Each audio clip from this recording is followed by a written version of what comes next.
A lot of things is cracking tonight. Looking good rolling up like that, though. Good. Good. Windshield crack.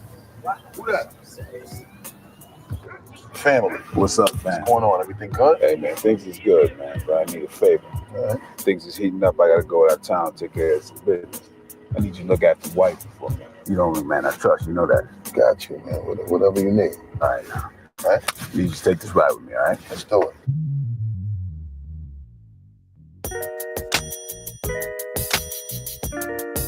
Yeah. Shorty, I know what you need. I got everything you need. I promise I ain't gonna hold out neither. I'm gonna give it all to you, baby. Swear no. Bust it. Baby, if you give it to me, I'll give it to you. I know what you want. You know I got it, baby. If you give it to me, I'll give it to you.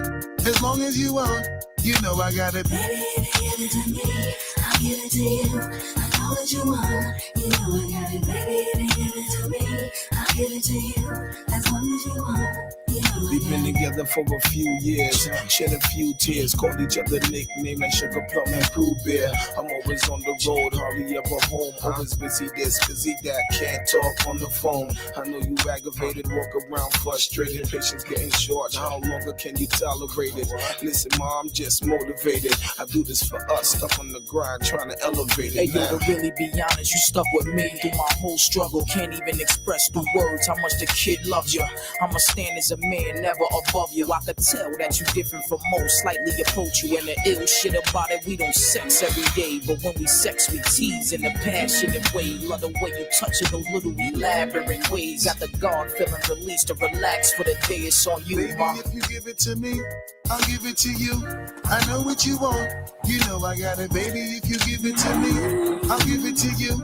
As long as you want, you know I got it. Baby, if you give it to me, I'll give it to you. I know what you want. You know I got it, baby. If you give it to me, I'll give it to you. As long as you want. Shh, mommy, listen. I feel your love for me, baby, and how it moved through you. I've been longing for the moment to talk the truth to you. Listen, I'm never home, I always get up and go. Putting you through the unnecessary rigmarole. I never meant to put 1,000 pounds of stress on your head. I love the way we sleep and how we always cuddle in bed. Baby, I stay embracing your patience, shedding your tears with me. I ask you, my mommy, please continue to bear with me. We started out broke, constantly on the road, cutting up in the streets like we would never get old. Went from Lucy's and buses and 50-cent sodas and Novas to Hondas to Lexus to Rovers. Mad years past, still got each other back. Word is born, never screw none of these industry cats, boy. We like Skull and Molder, walking shoulder to shoulder, milking this game, watching our seeds getting older. Baby, if you give it to me, I'll give it to you. I know what you want. You know I got it, baby. If you give it to me, I'll give it to you. As long as you want, you know I got it. Baby, if you give it to me, I'll give it to you. I know what you want. You know I got it, baby. If you give it to me, I'll give it to you. As long as you want, you know I got it. Yes, you know I'll die for you. And you know I'll ride with you. I will always try with you. And give. Hey, man, welcome back to Matter of Fact. You know, how about them Giants, man? How about them Giants? How we doing? How we doing, man? Shit. First things first, we're going to discuss a lot in this. My favorite bets of the week, spreads, over-unders, and all of that. But, man, we got to get into this game. And the first thing I want to talk about in terms of this game is just, I always call the NFL like it's basically a soap opera with pads, because the storylines that they have going through every year feels very purposeful. We opened up the season Chiefs-Chargers in Brazil, or not Chiefs-Chargers, Cowboys-Eagles, right? Jerry Jones trades away Micah Parsons a week before the season starts. Everybody's talking shit. It's the Super Bowl defending champions. You know, I mean, I already knew that was going to beat the record for most watched season opener. It was easy. You know what I mean? Like, they just set these matchups so perfectly. Every week, it feels like there's a couple revenge games. But for this one, this gay little documentary, this gay little, I got to set the scene for what just went down last week. This boy Saquon, hold on 1 second. Share this tab instead. This boy Saquon, he dropped a documentary. You got to think about the planning that went into this, right? Look at the cover. His game, his truth, his words. What more truth do we need to hear from you, my nigga? What more truth do we need to hear from you, bro? And this is why I felt like the football gods were punishing this nigga a little bit. Because it's like, yeah, what more can you do? You went to the rival team. You put up 170 on us. You know what I mean? Like, you offensive player of the year. They're calling you the best player in the league. You win a Super Bowl. All right, so you come back. Like, is it going to be a revenge game every game? And I just don't like the rock throwing and hiding his hand. Like, he just acts like everything's so. No, this was, he said it for yesterday. This is one, and it's on Prime. You know how much planning went into this? Because they thought they were going to come and steamroll us. And here's the funny thing about Saquon's game yesterday, right? Like, he had a pretty decent game. He got going early, but that's kind of been the problem. And that's, if you watched them last year, a lot of their stuff came from big runs. Like, a lot of his runs, 50, 60 yarders. And we're seeing that regression change, like with the Chiefs. The Chiefs last year were like damn near undefeated in one possession games. I think they haven't won a one possession game that comes down to the wire at all this year. That's that regression. So for Saquon and the Eagles, losing all these pieces on the offensive line, on the defensive line, you could kind of see that, plus the wear and tear. You know, he's older. He's been through some injuries and whatnot. But just for Cam Scatterboo to pull up, and here's the funny part about Cam Scatterboo, right? 3 touchdowns. Saquon, out of his 96 games, he's never had 3 touchdowns in one game. He's never had 3 touchdowns in one game. So he, like, you couldn't get a better script for me. Like, I did not expect this to go that way. But yeah, I mean, judging based off last week against the Saints, this just also comes down to what really wins games. And what really wins games is turnovers, time of possession, and third down percentage. And the Eagles were terrible third down. And ever since Jackson Dart came in, we've been amazing on third downs, and we were amazing last night. What is taking this so long? 1 second. PFF is fucking me up. 1 second. I gotta pull up. But yeah, man, if you told me that we're gonna be up 3 scores, because this is 3 scores, this is 2 touchdowns and a field goal, like they were out of this game. I mean, and you know what's funny about this game compared to the Chargers game? I was more thinking like, yeah, this shit's not over for the longest time. Like, to me, the Chargers game felt more safe up until the pick from Cordell Flott there at the end to pretty much put the nail in the coffin. But you got to understand, as a Giants fan, like, we've been losing to the Eagles and the Cowboys respectively for the past couple seasons. You know what I mean? We might beat the Eagles here and there. That one year after their first Super Bowl run where they lost to the Chiefs, the year after that where they had that collapse, I think we beat them with like Drew Lock or something. Like, that will happen randomly, but it takes a random collapse. Before Sunday, the Eagles were 4-0.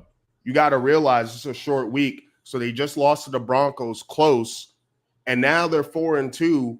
A.J. Brown, he's been complaining, but from this game, you can see why he is complaining. I mean, Devontae Smith, if Jalen Hurts throws a catchable ball, which I'm not going to act like he wasn't under duress. We have one of the best D-lines in the league. But if he throws a catchable ball, it's a completely different ball game. And Devontae Smith has voiced his like frustrations with this offense along with AJ Brown. Kind of not to put AJ Brown on an island of, oh, it's just this one guy complaining and he's just being a bad teammate. No, Devontae Smith has come out and said, like, yeah, he agrees with pretty much everything he's saying. The offense has to get right. And when it comes to how that game went down, you can't be mad at AJ Brown thinking that he's just being selfish. Because I think AJ Brown's point was this isn't sustainable. Like, the way we're winning games isn't sustainable. They've had, coming into this game, they had the best red zone percentage in the league, the Eagles. So it kind of masked the fact that they were being outgained in every game. And usually that doesn't happen. If you get outgained in terms of yardage, you're losing that game. The Eagles, in all their wins, got outgained in terms of yards. And what remedies that? Red zone percentage. They're very effective in the red zone, but if you can't get off a third down, you see what we just saw last night. Now, man, whoa. Listen. I just saw Russell Wilson's name and I just had to geek. The thing about Russell Wilson, so this was a perfect night for me. I'm a big Russell Wilson hater. I didn't want him on the team, to be honest. Like, when it came to Jameis Winston getting signed, I knew we were going to go after a quarterback. At the time, I did want Shador.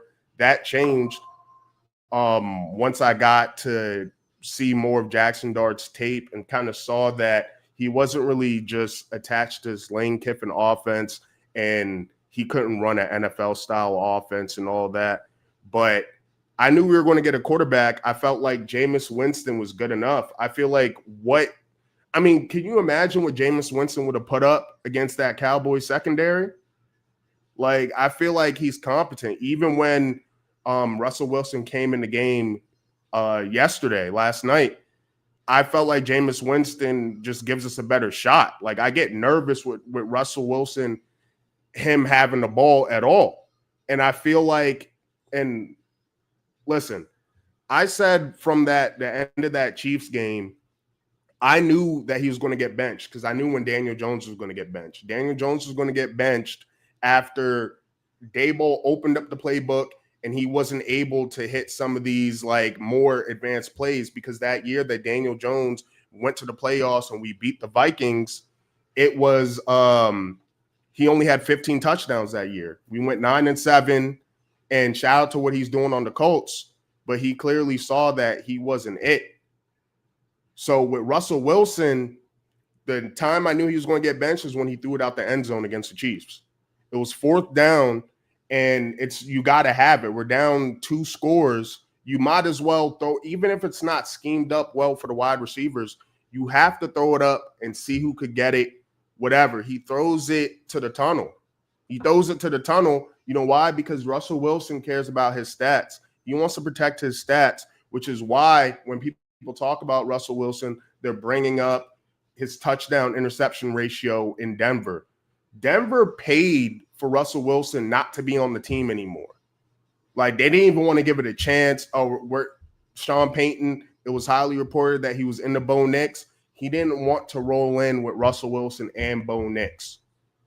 And they paid him all that money already. Told him to get the fuck out of here. When it came to the Steelers, to me, I thought they should have ran with Justin Fields, because we all knew by then Russ was washed. What are we waiting for? You know what I mean? What are we looking at? I was surprised they didn't want to bring him back. Now the Jets are 0-4, but he's looked good. He doesn't seem like the problem. The defense gotten a lot worse around Justin Fields. But with the Steelers, they were willing to wait for Aaron Rodgers and a couple vision quests to sign Aaron Rodgers after the draft. So their draft strategy kind of felt a little bit shifted due to that. Like, look, they took Will Howard in the 6th round. I feel like Aaron Rodgers, they didn't want to piss him off. Like, them getting the quarterback in the first 2 days of the draft, they didn't really want to do that. So they're willing to deal with all of that to get Aaron Rodgers. Russell Wilson, I never thought he was really necessary, people said they felt bad about him getting booed.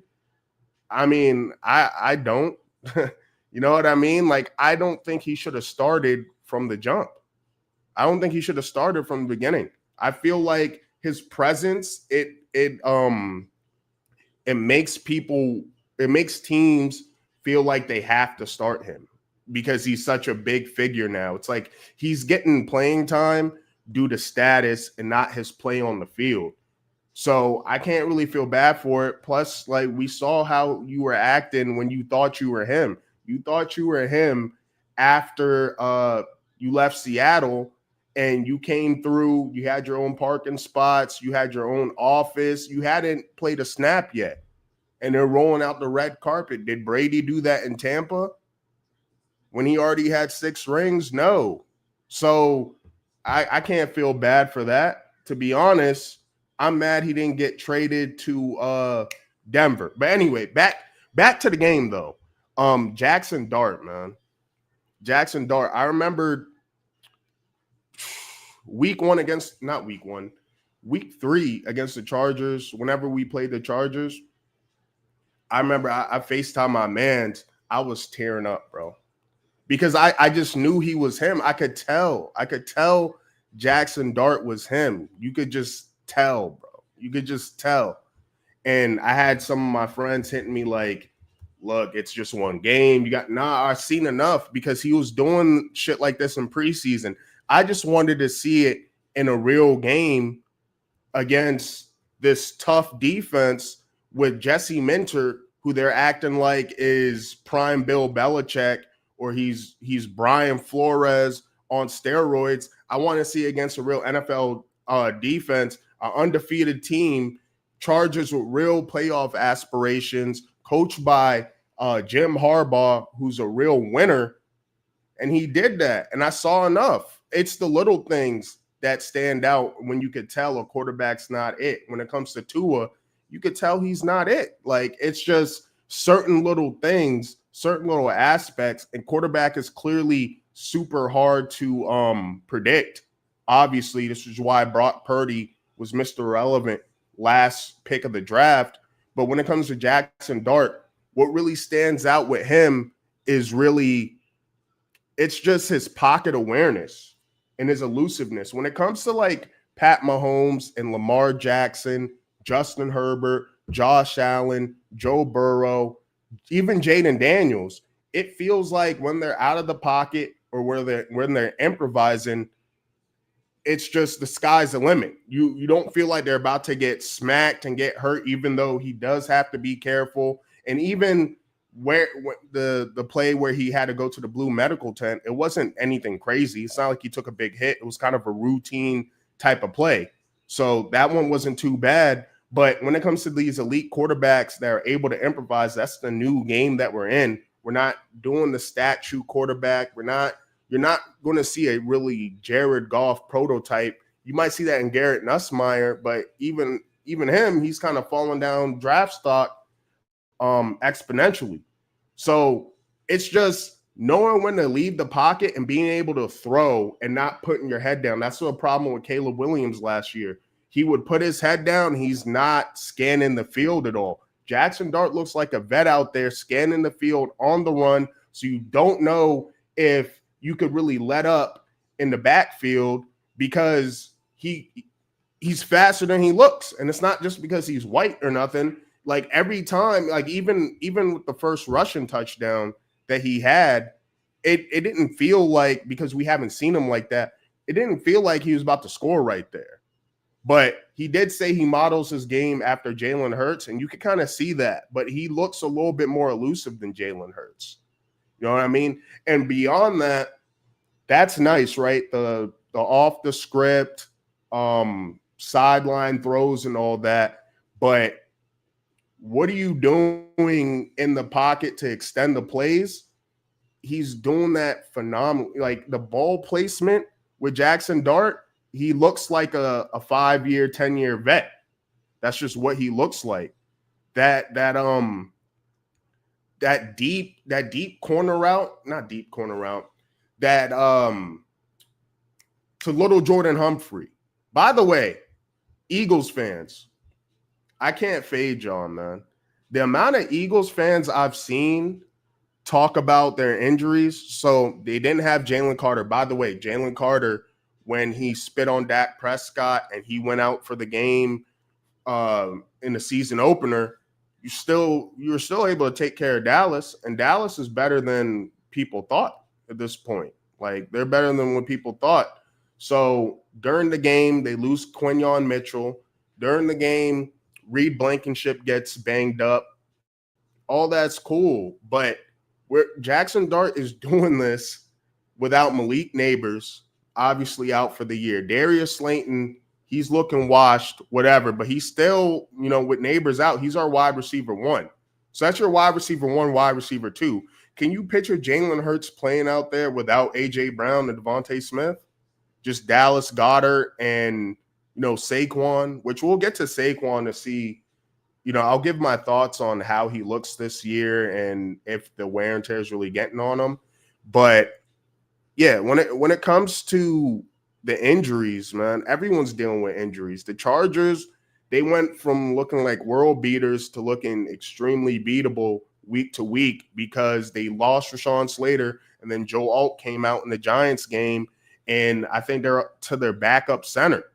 And so the running game isn't getting home. Amarian Hampton gets injured, and the whole script just looks completely different now. It looks completely different for him. So everyone's dealing with injuries. You still have and that's the main criticism on Jalen Hurts. It feels like he needs a super team around him to be effective.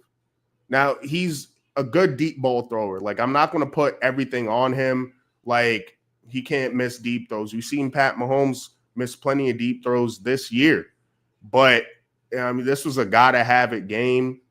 And it's funny, we play the Eagles again in 2 weeks, so that's going to be interesting. But with Jalen Hurts, some of these throws, besides the Devontae Smith one, that pick for Cordell Flott, a lot of Giants have written him off as a bust. He's reemerged. He's taken the spot of Deonte Banks, our first-round pick from about 2 years ago out of Maryland, and he's ran with it. They were splitting snaps up until this game. So, I don't know. When I look back on that play, it definitely seems like A.J. Brown's open in the middle. You're seeing that a lot. But if you really look at the play and how the protection breaks down, he didn't really have a lot of time. We were blitzing the hell out. And shout out to Shane Bowen, by the way, Giants defensive coordinator. The thing about Shane Bowen, everyone was saying, and don't get me wrong, I've called for his job as well. But, he called a great game. Lots of stunts. He mixed up the man in the zone. Jalen Hurts is typically better against man, and we mixed in a lot more zone because the Giants, we play man damn near more than any team in the league, but we were able to mix in that zone. He actually did better against the zone, and I feel like that was just based off us throwing them off with the defensive game plan. We were able to stop Saquon on those early downs, and then on those third downs, they were SOL, they didn't know what to do. It didn't look like they knew what to do. So, there's just so much to talk about with this game, man. Cam Scatterboo, he went in the 4th round. A lot of people kind of having revisionist history on this. With Cam Scatterboo, everyone's kind of takeaway on him is we didn't think he would be able to do this at the NFL level, which is fair. What people have to realize with this new NFL, there's not a bunch of Cam Chancellors running around anymore. There's not a bunch of Ray Lewises and Ed Reed. You can't hit guys how you were able to. The game has gotten a lot more pass first. And so these defensive backs are a lot smaller. These safeties, even the middle linebackers, the Mike linebacker, they're a lot smaller. So I think that counteracted, and it made the typical thought on Cam Scatterboo's style, because we haven't really seen a player like Cam Scatterboo in a while. He's kind of an enigma. He's kind of there's no real comp for him, to be honest. Like he gets busy and he run. Oh no, I gotta play him running through Zach Bond, bro. Zach Bond, keep in mind. Fours block, boom, Theo Johnson. Heck of a job, and he lowers his shoulder. A couple pullers get out in front. Look at 84's block, boom, Theo Johnson. Heck of a job, and he lowers his shoulder, the big man. A couple pullers get out in front. Look at 84's block, boom, Theo Johnson. Heck of a job, and he lowers his shoulder, boy. the big man. A couple pullers get out in front. Look at 84's block, boom, Theo Johnson. Heck of a job, and he legs above his ass. Nasty. So can't question. He could do that to anybody, but these new linebackers and safeties and whatnot, they're just not built like old school linebackers, safeties, and them corners. We're definitely not going to see those corners. Adoree Jackson making a business decision. I saw LaShawn McCoy. He was kind of on his ass about it, but it's like, what do you want him to do? You know what I mean? He just saw his boy Zach Bond fly across the field. Like, what do you want him to do? How come nobody has it? All right, whatever. What else with this game? What is in my notes? What is in my notes? Oh, the other thing about this. So the past Giants teams, they've had an identity of defense, and we were doing that with the D-line. We get Abdul Carter in the first round. We already have Brian Burns, which, by the way, Joe Shane, our GM, doesn't get enough credit for that, but able to trade a second and a fifth. When the Rams the previous year, they offered up 2 firsts. If you watch that Hard Knocks episode that we get ripped for, right? I think they took it off whatever program, whatever platform. If you watch that, you'll see our GM talk down the Panthers GM from 2 firsts all the way down. I guess they're friends or whatever. Like they worked at the same team at some point or something like that. But they've known each other for a while, so he was able to finesse that. Super underrated. Brian Burns, 7 sacks on the year, looking like Defensive Player of the Year. But you got to win games to kind of win those awards. So we'll see if they could rattle off a couple more games. But, yeah, I mean, here's the thing with Super Bowl teams, right? So in terms of where I see the Eagles going from here, there's not much you can do about the secondary. Like, if you get hurt in the secondary, that's tough. They let go of Isaiah Rodgers, who just had that crazy, 2 touchdowns, a forced fumble that game. Yeah, he just came off the Eagles. So sometimes, as much credit as we give Howie Roseman for his moves and whatnot, look, all the Eagles fan pages, they miss that boy, especially after that, and that hurts. That hurts. Here's the thing. With Cooper DeJean, keep in mind, Quinyon Mitchell, he went out early. Cooper DeJean, he had that pick 6 in the Super Bowl. Nasty. The Giants, we targeted him once. We targeted him one time, and that worked out well. And you don't see teams do that crazy often. Look at Isaiah Rodgers, man. Look at Isaiah Rodgers. Wait 1 second. Where is my cup? Give me one second.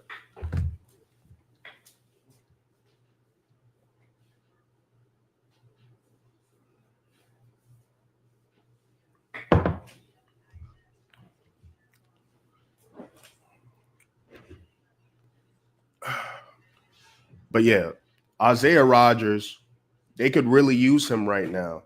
So the issue is Vic Fangio, defensive coordinator for the Eagles, super talented. It was a great signing. And I'm going to shoot the Eagles bail in a couple ways here. Not for the injuries, really, but yeah, let me get to the offense and I'll get back to the defense. So with Jalen Hurts, the bail I'll shoot Jalen Hurts, this is like his 4th coordinator. Going back to Bama, he's had 5 to 6 coordinators from his time at Bama to the NFL. And another funny thing, Brian Daboll actually was the offensive coordinator for Bama when Jalen Hurts was there.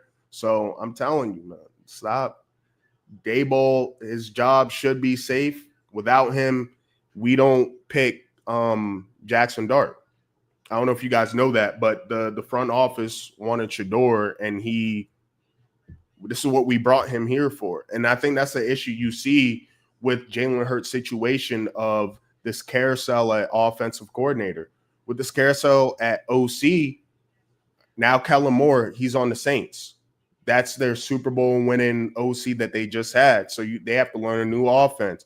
Before that, it was Shane Steichen. He's doing this thing with Daniel Jones now. He just made that executive decision to get rid of Anthony Richardson.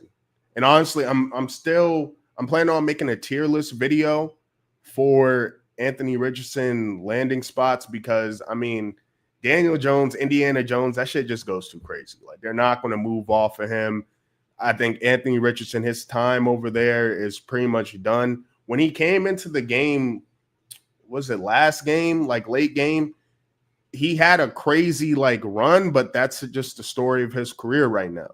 He's a good runner of the football, kind of like Arch Manning. Arch Manning face-ass quarterback. But, yeah, that's the bailout shoot Jalen Hurts, though. Like, he has to deal with that. I don't know how long this offensive coordinator survives, though. Kevin Patullo, that's their new offensive coordinator. Their offense just looks like they don't really have an identity, really. They don't have an identity. Let's see what. Nah, that's too long. Potentially becoming the OC. It's a problem when you have offensive players sort of giving their like different ideas on how they want the offense ran. I'm not going to play the whole thing, but here's Lane Johnson speaking on this. He talks about how they should get back to some of the stuff they were doing last year with the RPOs. Like, you know, Jalen Hurts is nasty with the RPOs and those power runs, the power read, which they kind of tried to do early in the game, but they got away from it. Isn't matching the talent. So, you know, collectively, we got to come together, very hard on all phases for us. Why is that? I think when you look at it, maybe we're too predictable. Maybe, I think when you look at some of the stuff we did last year, the too predictable. Production isn't matching the talent. So, you know, collectively, we got to come together and do better. And so, obviously, what we've been doing the first few weeks has been working. And, you know, even the games that we won, it hasn't been as efficient, you know, as we like. You can see. Yeah, no, it's frustrating. You know, I think, like I said, it's Lane Johnson, first ballot Hall of Famer, right tackle, by the way. Shout out to Lane Johnson. But yeah, that doesn't help. AJ Brown, he's talking about that meeting between him and Saquon. And Saquon, you got to put this in your documentary, man. The director's cut.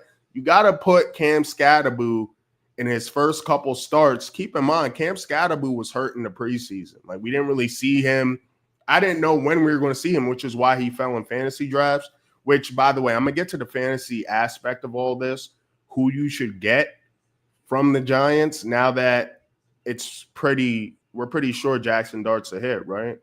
So I'm going to let you know who to get, because on these Thursdays, when it comes to Sunday and Monday, everyone forgets about Thursday night football. Like, no one remembers what happened Thursday night football. This one was a memorable one, though, but still. Yeah, I think A.J. Brown wants out of there, man. Besides, this is crazy. A.J. Brown, 17-game pace, on the way to 700 yards, 3 touchdowns, 71 receptions. If you didn't know, Saquon is actually on track for less than 1,000 yards this year. And honestly, yeah, let's get to Saquon. So when it comes to Saquon, like I said, a lot of his runs last year, a lot of his yardage was these big runs. When it comes to needing a couple, and I'm not going to say like you could say this is kind of a weakness as a Giants fan. This is what we were frustrated with him about. This Eagles team really benefits from having like a crazy O-line. Saquon typically, like, he tends not to, he goes east-west a little bit too much. And he's not consistently able to get those 5 to 6 yards. He was tackled in the backfield plenty of times in just this game.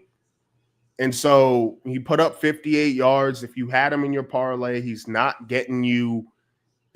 He's not. I don't know how people still do anytime touchdowns for Saquon. Like, why do you do that to yourself? They ran 4 tush pushes in a row.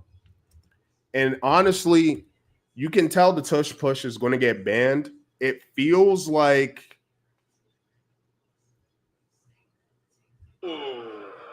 That's what they've been looking at to see if So with the tush push, it's gone beyond like it's a boring play, it's dangerous, whatever excuses you want to make for it. Right now, the reason why the tush push is going to get banned is because it's hard to officiate. It's hard for the refs to see if it's false start due to how the formation is set up. It's set up pretty unorthodox. There's too many bodies you can't see. You can see it from the sky cam after the play, but by then they can't go back. So you see that movement. Looking at to see if the guards are going. But the fact that they ran it 4 times in a row in a game where bitch ass Saquon, he has a documentary coming out on Amazon Prime. Keep in mind, Thursday is now Amazon Prime Day. It's now Amazon Prime Day. He has, Prime Vision, Next Gen Stats. This is Amazon Prime shit. So you collab with that. You're the Super Bowl defending champions, and you're playing the New York Giants, which is a top 5 most profitable team in the league. You run it 4 times in a row. It's an ugly watch. Like, besides anything else, it's an ugly watch, and it kind of fed into the narratives that this team has, like without the tush push. And I don't think it's fair. I think it's a funny joke. Here's Dave Portnoy. I don't want to give him any love.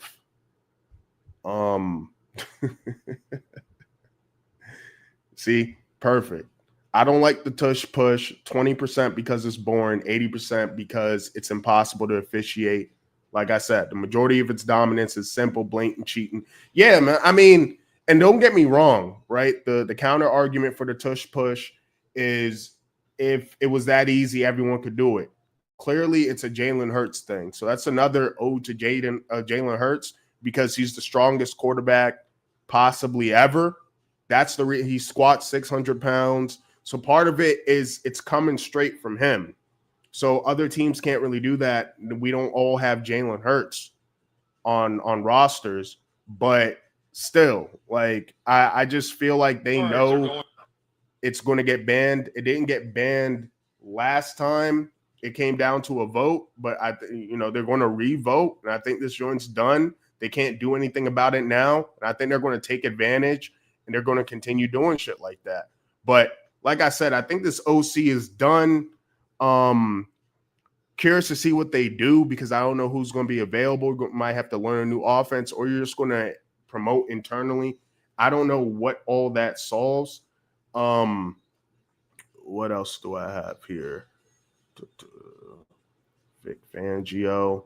Yeah, so they really need Jalen Carter and Quinyon Mitchell back. Like, those are just 2 pieces. Kind of like how with the Cowboys last year, when Micah was on the field, it was a completely different defense. And you could kind of see that this year.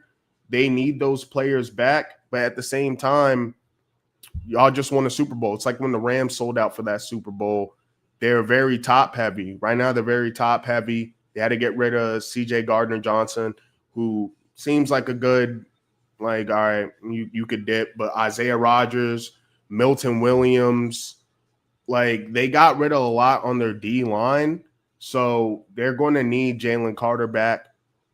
Jordan Davis, he can't do it by himself. The pass rush isn't really getting home. And yeah, the corners, we just kept going after Keely Ringo. And I tweeted during the game, keep attacking Keely Ringo. Keep attacking these guys that aren't doing anything. And it worked to perfection. Another thing that I saw in this game, man, Jackson Darton Scatterboo, though, I haven't seen a better like rookie duo. What was it? Carson Palmer and AJ Green? That's probably like the only other rookie duo I could think of just really bringing juice to this team. And now they have a offensive identity that matches the defense. Defense, we're known for the pass rush. The secondary is kind of weak. Spencer Rattler pointed that out at a press conference, kind of proved it. And, you know, he was beating us through the air. But if we put you in these situations where it's 3rd and long, we're going to fuck you over when we know you have to pass. So it was nice to see that. But yeah, with the Eagles, they just got, I don't think they're done. I think they were about like 4-2 around this time last year when they won the Super Bowl. They're very up and down. It's like a roller coaster with them. It always feels super dramatic, even when they're winning. Even they just have very high expectations. And the fan base, you can see that in the fan base. So I'm curious to see how they bounce back. They have the Vikings coming up against Carson Wentz and them boys. And you got to deal with Brian Flores now. Brian Flores is probably going to look at that tape from Denver, from New York, and see what they have to do to give y'all the beats and keep y'all going down. And then y'all have the Giants once again. But coaching staff for the Giants, perfect run-pass balance. I think we ran it like 36 times, passed it 35 times, just perfect game plan. Little Jordan Humphrey coming from the practice squad. If you watch the Giants in the preseason, he was going off, and this is kind of who I want to highlight. Actually, let's switch it to sleeper. This is who I wanted to highlight in terms of who I think you should go after. For hold on, go to players.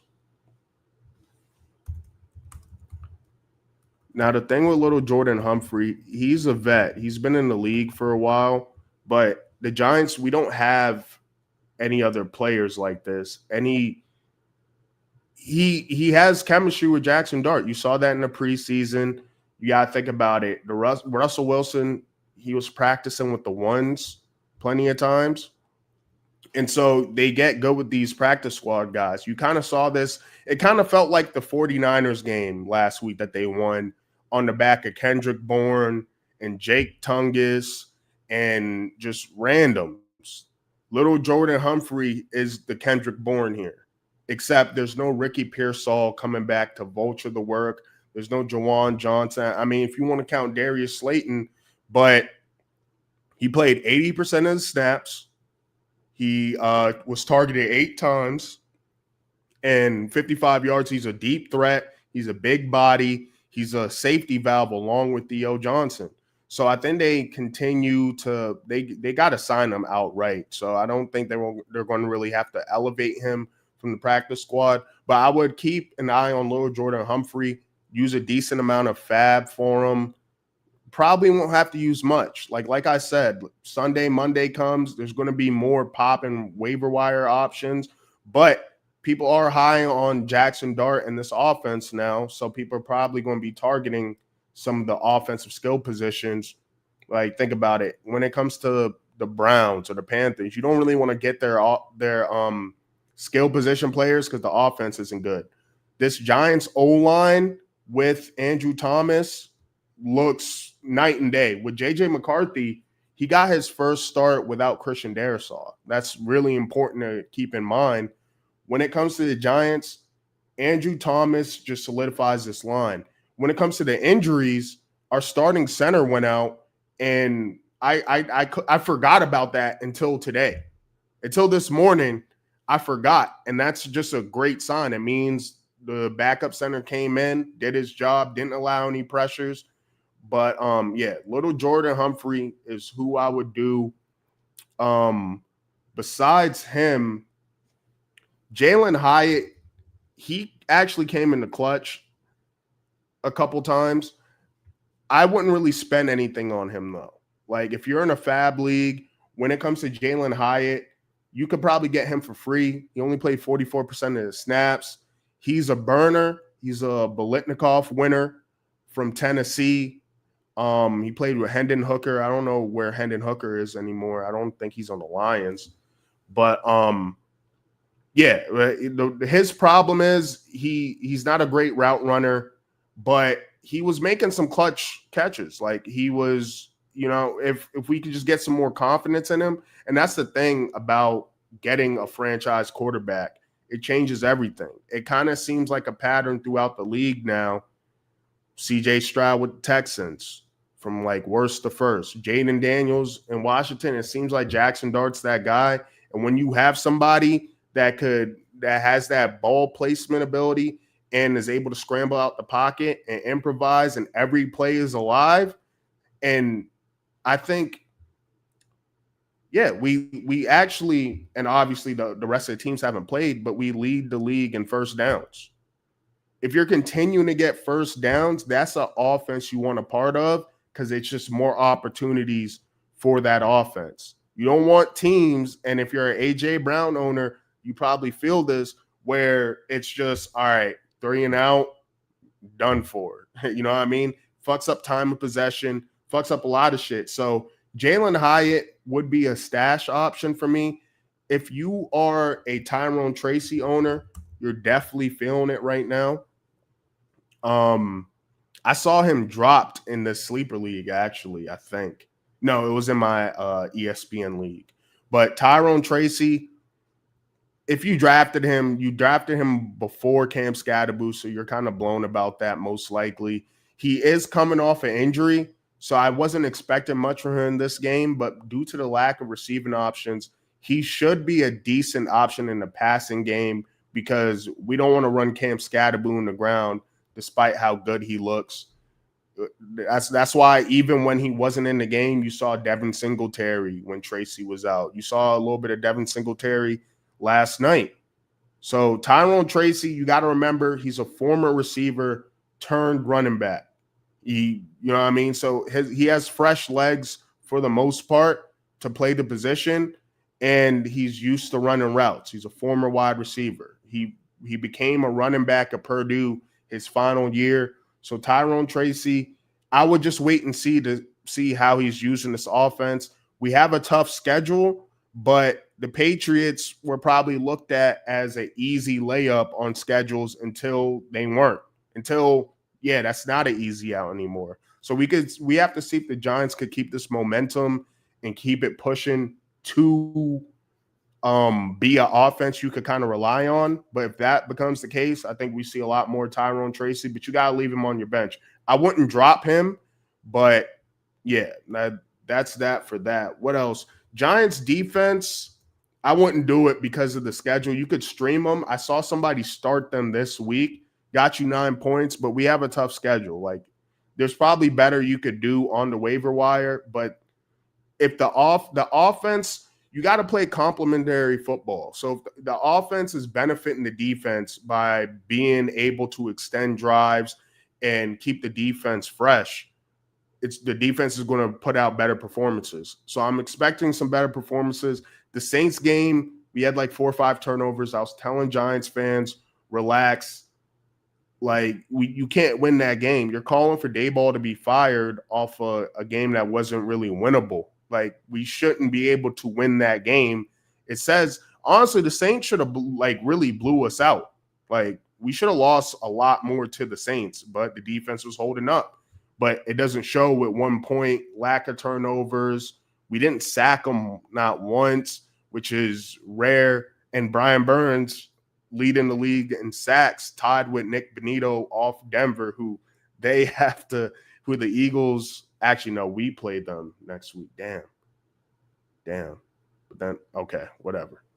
But, yeah, I would look at, like, you got to check injury reports at all times. So when it comes to the Giants defense, I would take it game by game. Like, for example, with the Niners, they tend to be beat up. So if that O-line, they lose like a tackle or a guard or both, then we should be able to wreck them and cause havoc, especially if it's Mac Jones, who's a lot more immobile than Brock Purdy. Brock Purdy's actually pretty mobile, but still. Yeah, so that's Giants defense. Theo Johnson, this is a good week to try to pick him up because he didn't do what he did the previous week. And there's just been a lot of good tight end options between, like, I would have Mason Taylor above him. I have him in the league. Who else? Harold Fannin, if he's somehow still available, I would have above him. But Theo Johnson, him and Dart have a lot of chemistry. You saw that in that week 1 against the Chargers. Like, that shovel pass touchdown was completely scripted by him and Jackson. Coach Dayball said it, like, in the press conference. That wasn't planned.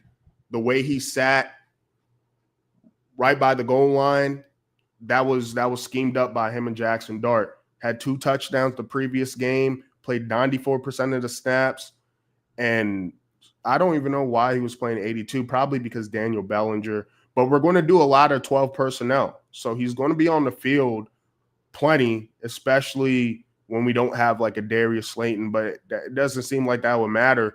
And I feel like the confidence for this team is going to be boosted so much, you could just upgrade all these receivers. So if you're a Darius Slayton opener, maybe wait until you see a game where he actually catches balls and he doesn't look washed. But I think you could invest a little bit into this passing game. And then, of course, Jackson Dart, he's probably on waivers for a good amount of people. Yeah, man. I mean, it's the rushing ability. You got to realize, right? Because I started Jackson Dart against the Saints. I thought it was a good matchup, but he threw 2 picks and lost the fumble. So that took off 6 points. He should have had a similar game. So if you look at it, he should be damn near averaging 20 points a game because he's going to get busy on the legs. And it reminds me of Jaden Daniels, where it feels like, all right, he's about to get caught here. He's finally going to get caught. And then he either goes out of bounds, he does his big ugly slide, or he's diving into somebody. But that rushing ability, he's averaging 50 so yards on the ground these past 3 games. Rushing touchdown, and he could clearly pass it. So Jackson Dart, if you need a quarterback, he damn near seems matchup proof, which is, you love to see it. I mean, what more do you really need to see? He seems matchup proof, where he's going to figure out a way to get it done. And he might be a quarterback you could start the rest of the way if you're a Brock Purdy owner, or, I don't know. Like you have a quarterback that has like a really tough matchup, you could stream him, so this concussion protocol shit, man. It's like, man, relax, chill on us. Dayball just needed him back. You saw that duck that he threw. Hold on, I want to actually pull that up. Do I have that in my bookmarks? No, I don't have it. I thought I bookmarked that. Nope. All right, but yeah. So Dart, Scatterboo, you're not going to be able to trade for him, obviously. From the Eagles, I mean, Hurts is still a great option. Goddard, he's going crazy. He's kind of seeming like what the Cowboys have with Ferguson. Like, he's just the safety valve. He's getting a crazy amount of targets. But that's what's confusing about this Eagles offense right now is you have A.J. Brown, you have Devontae Smith. Yeah, you have some injuries on the O-line. You lost some pieces on the O-line, but you still should be able to figure something out. And you have Saquon in the backfield. It shouldn't really be a Dallas Goedert show. It kind of reminds me of the Dolphins last year, where you had Tyreek Hill and you had Jalen Waddle, and Jonnu Smith was your leading receiver. Like, that shouldn't be a thing. But if you have Dallas Goedert, that works out for you. There's no one you could really pick up for the Eagles right now, I would say. And if you're using Eagles defense, you have to watch that injury report, because that's not looking – they're not looking great. Like I said, our wide receiver 2 was Jordan Humphrey, little Jordan Humphrey. It's Wan'Dale Robinson, who's like 5'5", little Jordan Humphrey. So, yeah, Denver, New York, probably not expecting that. I'm sure a lot of people started Eagles defense, but, yeah, you're not expecting that. With the Vikings, where do I start them against the Vikings? I don't know, man. Carson Wentz revenge. This is what I mean about the NFL, man. This is a soap opera with pads. Soap opera with pads. And this one is unlikely. They're expecting J.J. McCarthy to play all year, but they have Carson Wentz. He's doing his thing. And I think the Vikings might have a bye. Nah, they just had a bye, didn't they? Yeah, Jordan Mason had a bye. Still, Carson Wentz revenge game, you know, fuck Nick Foles and all that for him. He has murder on his mind. So I don't know if I would start the Eagles defense against them either, to be honest. Like, because if you couldn't start little Jordan Humphrey and Wando Robinson, what are you supposed to do against Justin Jefferson, Jordan Addison, TJ Hawkinson, even Jalen Naylor? Jalen Naylor might be wide receiver. Nah, no disrespect to Wandale. He'd be wide receiver 2, wide receiver 3.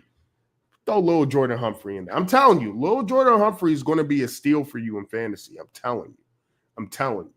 But yeah, besides that, for the Eagles, I got nothing for you. For the Giants, you have a decent amount of options you can invest into. Once again, little Jordan Humphrey, telling you, 6'4". He's the only receiver we have with this build. Lots of chemistry with Jackson Dart. And then Jalen Hyatt.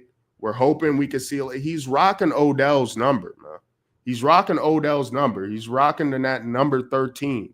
That number 13, he has to. Malik Neighbors, it feels like a movie.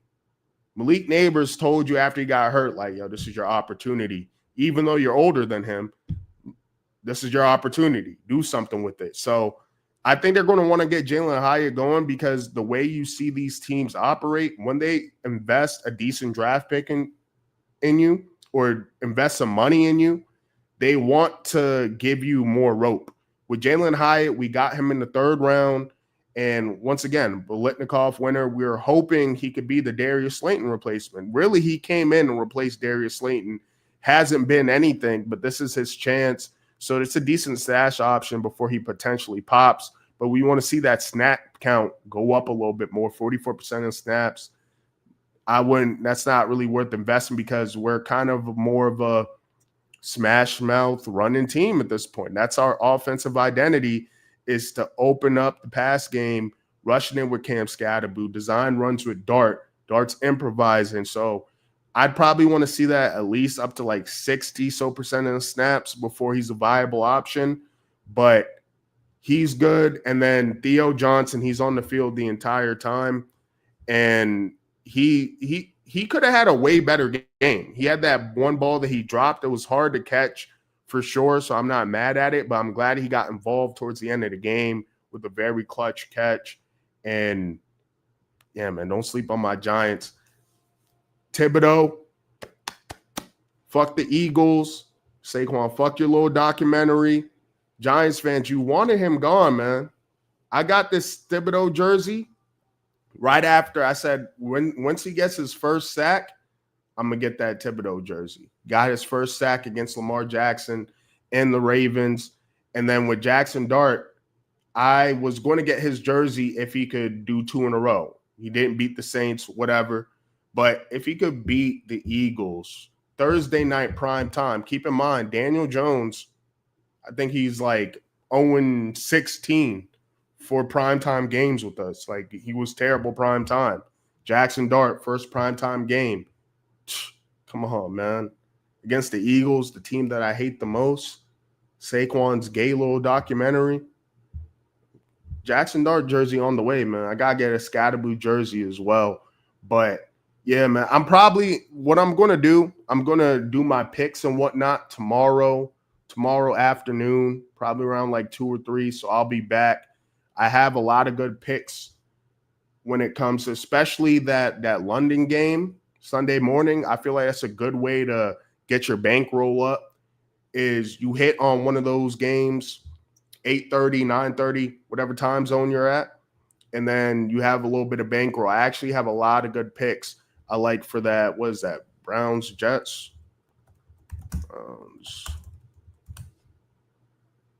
Nah, that's not it. NFL Week 6. It's Broncos, Jets. So Broncos, Jets, I actually have a lot I like for that one. And I kind of like that from my Giants as well. You got to travel back from London and go play at your home field, but you just got back from London. I like that. Jets trying to get their first win of the season. And I think they're going to this is you got to have it. That's why I wasn't surprised when we lost to the Saints. You got to have it. Like, you don't want to be the last winless team. You don't want to do that. So I'm going to have some picks for y'all tomorrow. I'm going to get on probably like 1, 2 p.m., but I might have a post about it. Follow Matter of Fact Football. Matter of Factly. We're going to get you some money here, get you some picks, some more fantasy moves to make. Come through with the comments, start sits. I can answer whatever questions. But, it's Victory Friday. I haven't had a Victory Friday since probably pre-COVID, man. Probably pre-COVID. So like and subscribe. Go to YouTube, Matter of Fact Football. Follow me on Twitter, Dom the Great. You know what it is.